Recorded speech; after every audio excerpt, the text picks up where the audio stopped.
إن الله يحب التوابين ويحب المتطهرين. بتحقیق خدا توبہ کرنے والوں اور پاکیزہ رہنے والوں کو دوست رکھتا ہے. بسم اللہ الرحمن الرحیم. الحمد للہ رب العالمین وصلی اللہ علی محمد وآلہ الطاہرین ولعنۃ اللہ علی اعدائہم اجمعین. موضوع گفتگو غسل، اور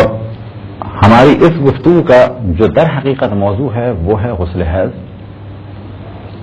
اور ضمناً غسل کے بارے میں ڈسکشن کا سلسلہ جاری ہے. اور اس ہماری گفتگو کا جو اصل موضوع ہے وہ ہے حیض خواتین کی اقسام. حیض وہ خون ہے جو عموماً خواتین دیکھتی ہیں، ان کی علامتیں آپ کے سامنے نشانیاں بیان کی اور ان کی شرائط بیان کی. اور اب موضوع ہے جو خواتین حیض میں مبتلا ہوں انہیں کہا جاتا ہے حائض. اور حائض کی 6 اقسام ہیں، اور انہی اقسام کو اگر آپ سمجھ لیں تو خود بخود اپنی ذمہ داری بھی کلیئر ہو جائے گی.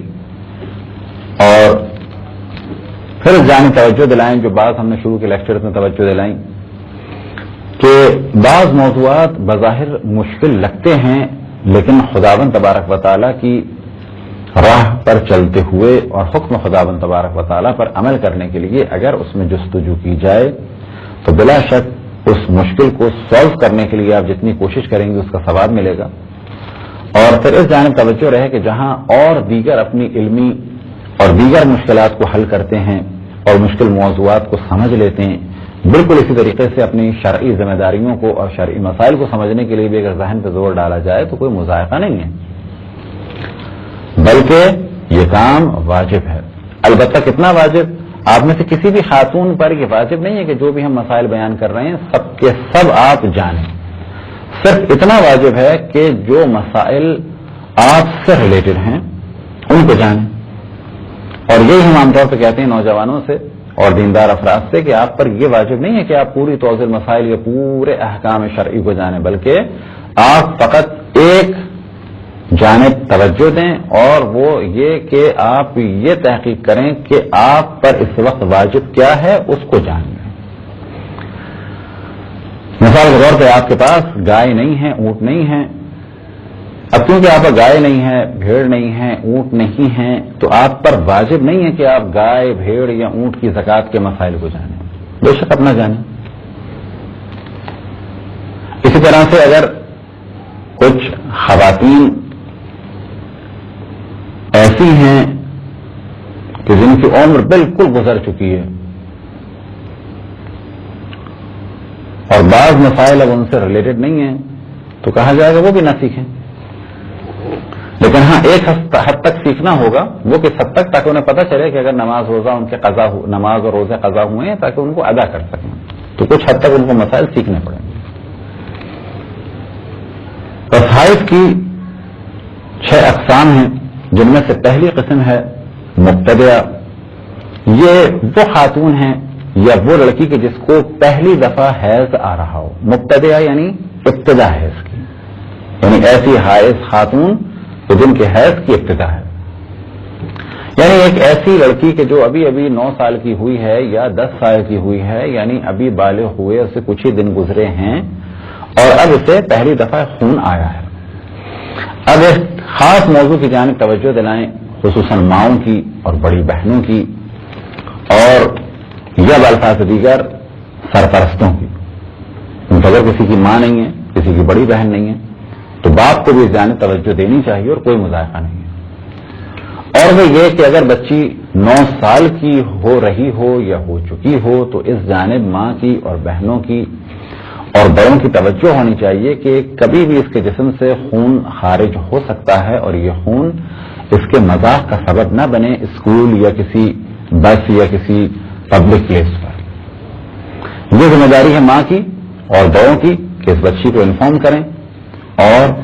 اس کو توجہ دلائیں کہ کبھی بھی ایسا ہو سکتا ہے، اور اگر ہو تو یہ نارمل سی بات ہے، اور اگر ہو تو ہمیں بتاؤ، اور اگر ہو تو پھر ہم تمہیں بتائیں گے کیا چیز استعمال کرنی ہے، کیا چیز رکھنی ہے، تاکہ شرم کا سبب نہ ہو۔ لیکن بعض دفعہ مائیں ان موضوعات کو بچیوں سے ڈسکس نہیں کرتی ہیں، بے شک ان کے سامنے فلمیں دیکھتی ہیں، گانے دیکھتی ہیں، بےہودہ مناظر دیکھتی ہیں، اس میں انہیں شرم محسوس نہیں ہوتی، لیکن اپنی بچی سے اس موضوع کو ڈسکس کرتے ہوئے انہیں شرم آتی ہے، یا بڑی بہنوں کو اس موضوع کو ڈسکس کرتے ہوئے شرم آتی ہے، جبکہ یہ لازم ہے کہ ایک بچی کو بتایا جائے اس حد تک تاکہ یہ اپنے واجبات کو بھی جانے، محرمات کو بھی جانے کہ کیا اس پر واجب ہے، کیا اس پر حرام ہے، اور ساتھ یہ کہ اس کو معاشرتی اعتبار سے پتہ چلے، اس کا مذاق نہ بنے۔ لہذا بعض دفعہ یہ دیکھنے میں آیا ہے اور سننے میں آیا ہے کہ اسکولز میں بچیوں کے ساتھ یہ پرابلم ہو جاتے ہیں، اور پھر نتیجہ کیا ہوتا ہے کہ کلاس کو ہیڈ ڈاؤن کرایا جاتا ہے، پھر اس لڑکی کو اٹھایا جاتا ہے، پھر پتہ چلا اسکول کی آئی اس نے وہاں پر ڈیسک یا بینچ کو صاف کیا۔ تو یہ ذمہ داری تھی در حقیقت ماں کی کہ وہ اپنی بچی کے ان پرابلمس کو دیکھے، اور اگر ماں نہیں ہے تو بہن نہیں ہے، پھوپھی، چچی، دادی، یہ ہر گھر کی بڑی خاتون کی ذمہ داری ہے کہ اپنی بچیوں کا خیال کریں۔ اور اگر کوئی نہیں ہے تو کوئی عیب نہیں ہے کہ باپ بھی ان امور کی جانب توجہ دے، اور اگر وہ خود ڈسکس نہ کر سکتا ہو تو کسی کے گھر لے جائے اور ان خاتون سے کہے کہ یہ بھی آپ کی بیٹی کی طرح سے ہے اور آپ میری بچی کو کچھ اہم مسائل بتائیں۔ اور الحمدللہ مختلف شہروں میں کچھ ایسی خواتین بھی ہیں جو دینی مسائل سے آشنا ہیں، ان کے پاس لے جایا جائے اور کہا جائے کہ آپ ہماری بچی کو بتائیں۔ اسی ضرورت کو مد نظر رکھتے ہوئے ہم نے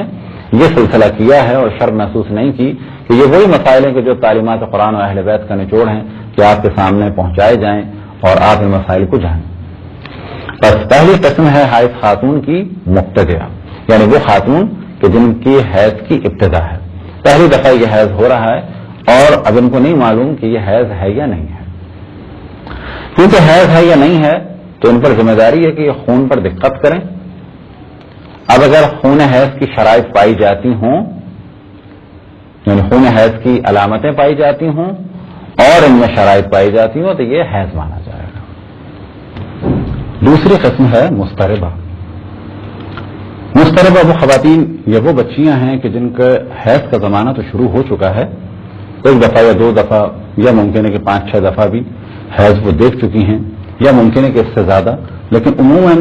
یہ والا موضوع یعنی مضطربہ کا پیش آتا ہے ان بچیوں یا خواتین کے ساتھ کہ جن کے حیض کا زمانہ تقریباً ابتدائی زمانہ ہے۔ اور مضطربہ وہ خواتین یا وہ بچیاں ہیں کہ جن کے حیض کی نہ تاریخ معین ہے اور نہ ہی دن معین ہے، اور ابھی ان کو منظم ہونے میں ٹائم لگے گا۔ یہ گروہ کہلاتا ہے مضطربہ۔ اور تیسرا گروہ ہے، یعنی تیسری قسم ہے حائض خواتین کی، اور وہ ہے عددیہ، یعنی وہ خواتین کہ ان کے حیض کی ابتدا کی کوئی تاریخ معین نہیں ہے، کبھی بھی ہو جاتا ہے، لیکن شروع ہونے کے بعد ختم ہونے کی تاریخ تقریباً معین ہے، یعنی عموماً 5 دن یا 4 دن یا 7 دن، بالآخر 3 دن سے زیادہ یا 10 دن سے کم، مثال کے طور پر 3 یا 4 یا 5 یا 6 یا 7، ان کے حیض کے دنوں کی تعداد معین ہے، یعنی عدد معین ہے لیکن وقت معین نہیں۔ یہ ہے 3 گروہ ابتدا کے۔ ان کا حکم یہ ہے کہ اگر اجمالاً بہت اختصار سے بیان کریں اور بعد میں انشاءاللہ تفصیل سے بیان کریں گے، ان کی ذمہ داری یہ ہے کہ جب بھی انہیں خون آئے تو یہ تحقیق کریں کہ اگر علامت پائی جاتی ہے اس میں حیض کے خون کی، یا یہ کہ ان کو یقین ہے کہ یہ کم سے کم 3 دن چلے گا یا اس سے زیادہ چلے گا، تو اس خون کو یہ حیض کاؤنٹ کریں اور وہ کام انجام نہ دیں کہ جو حائض خاتون پر حرام ہے۔ چوتھی قسم ہے وقتیہ، یعنی وہ خاتون کہ جن کے حیض کی ابتدا کا وقت معین ہے لیکن کتنے دن حیض ہوگا یہ معین نہیں ہے، کبھی 3 دن ہوتا ہے، کبھی 5 دن ہوتا ہے، کبھی 6 دن ہوتا ہے، لیکن ڈیٹ معین ہے، لیکن کتنا دن یہ حیض ہوگا یہ معین نہیں ہے۔ اس گروہ کو کہا جاتا ہے وقتیہ. 5ویں قسم ہے حائض خواتین کی عددیہ و وقتیہ، یعنی ان کے پیریڈ کی یا بالفاظ دیگر حیض کی تاریخ بھی معین ہے کب شروع ہوگا، اور دنوں کی تعداد بھی معین ہے. مثال کے طور پہ ہر مہینے کی 5 تاریخ کو یہ خون دیکھتی ہیں اور 5 دن یہ چلتا ہے. اگر کسی کا یہ سلسلہ بالکل معین ہو کہ ہر مہینے کی 5 تاریخ سے خون شروع ہوا اور 5 دن کے بعد بند ہو گیا، تو ایسی خواتین کو کہا جائے گا کہ یہ صاحب عادت عددیہ و وقتیہ ہیں، یعنی ان کی جو عادت ہے ماہانہ وہ عدد کے اعتبار سے بھی صحیح ہے، بالکل معین ہے، اور وقت کے اعتبار سے بھی معین ہے. تو یہ ہو گئیں شروع کی 5 اقسام. ان 2 اقسام، اب ناسیہ کی بحث بعد میں آئے گی، ان 2 اقسام یعنی وقتیہ اور اسی طریقے سے وقتیہ و عددیہ، ان کی ذمہ داری یہ ہے کہ جب بھی یہ خون دیکھیں، کیونکہ ان کی ابتدا کی ڈیٹ معین ہے، تو جیسے ہی یہ خون دیکھیں گی اس کو یہ حیض کاؤنٹ کریں گی، اور جب حیض کاؤنٹ کریں گی تو نتیجہ کیا ہے کہ نماز نہیں پڑھ سکتی، روزہ نہیں رکھ سکتی. اسی طریقے سے اگر شادی شدہ ہیں تو جنسی تعلق کو بھی شوہر سے برقرار نہیں کر سکتی. 6 قسم حائض خاتون کی ناسیہ. ناسیہ وہ خاتون ہیں کہ جن کی کسی زمانے میں مدت اور وقت معین تھا لیکن اب یہ بھول چکی ہیں.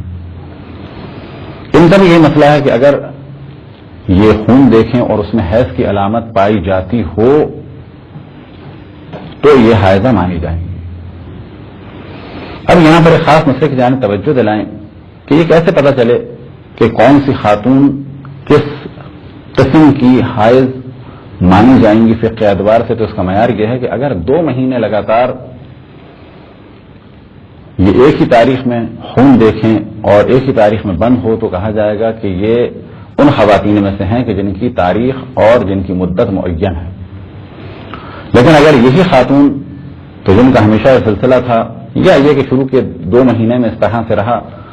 اور جب بھی 2 مہینے ہو جائے تو تیسرے مہینے میں ان کو مانا جائے گا کہ ان کے حیض کا وقت اور مقدار معین ہے، تعداد معین ہے. لیکن اگر بعد میں 2 مہینے اس قسم کا سلسلہ ہو جائے کہ ان کی تاریخ ڈسٹرب ہو جائے یا دنوں کی مدت ڈسٹرب ہو جائے تو پھر ان کو معین عادت والی خاتون نہیں مانا جائے گا. یہ تھی 6 اقسام حائض خاتون کی، اور پہلے مرحلے میں اس کی جانب توجہ دلانا ضروری تھا کیونکہ جب فقہ کے مسائل بیان ہوتے ہیں خصوصاً جب حیض کے، تو وہاں پر یہ گفتگو آتی ہے کہ اگر یہ مبتدیہ ہیں تو کیا کریں، اگر یہ مضطربہ ہیں تو کیا کریں، اگر یہ صاحب عادت وقتیہ ہیں یعنی اگر ان کا وقت معین ہے، یا یہ صاحب عادت عددیہ ہیں یعنی ان کے دن معین ہیں، یا یہ کہ عددیہ بھی ہیں اور وقتیہ بھی ہیں یعنی ان کے حیض شروع ہونے اور ختم ہونے کی تاریخ معین ہے، یا یہ کہ یہ ناسیہ ہیں. اسی طریقے سے پہلے ہم نے گفتگو کی اور وہاں پر حیض کے بارے میں گفتگو ہوئی، اور پھر جن خاتون کو حیض ہو ان کے لیے ہم نے بتایا کہ انہیں حائض کہا جاتا ہے، اور اسی طریقے سے جن کے حیض کا سلسلہ ختم ہو جائے انہیں یائسہ کہا جاتا ہے. تو در حقیقت گفتگو تھی کہ جس میں خاص بعض الفاظ کو آپ کے سامنے بیان کیا گیا، کیونکہ باقی آئندہ جتنی بھی ہماری نشستیں ہوں گی اس میں اتنی تفصیل سے گفتگو نہیں ہوگی بلکہ ان ورڈز کو یوز کیا جائے گا، کیونکہ ہر دفعہ یہ بتانا کہ مبتدیہ کی کیا تعریف ہے اور مضطربہ کی کیا تعریف ہے، ناسیہ کی کیا تعریف ہے، عددیہ کون ہے، وقتیہ کون ہے، اور عددیہ اور وقتیہ کون ہے، یہ کسی بھی علم میں ایسا نہیں ہوتا کہ ہر دفعہ ٹرمینالوجیز کو ڈسکس کیا جائے. لہذا پہلے مرحلے میں انہیں ہم نے بیان کیا. خداوند تبارک و تعالیٰ سے دعا ہے کہ بحق محمد و محمد ہمیں اپنے رسول اپنی حجتوں خصوصاً امام زمان علیہ الصلوۃ والسلام کی معرفت اور اطاعت کی توفیق عطا فرمائے. وصلی اللہ علی محمد و آلہ الطاہرین.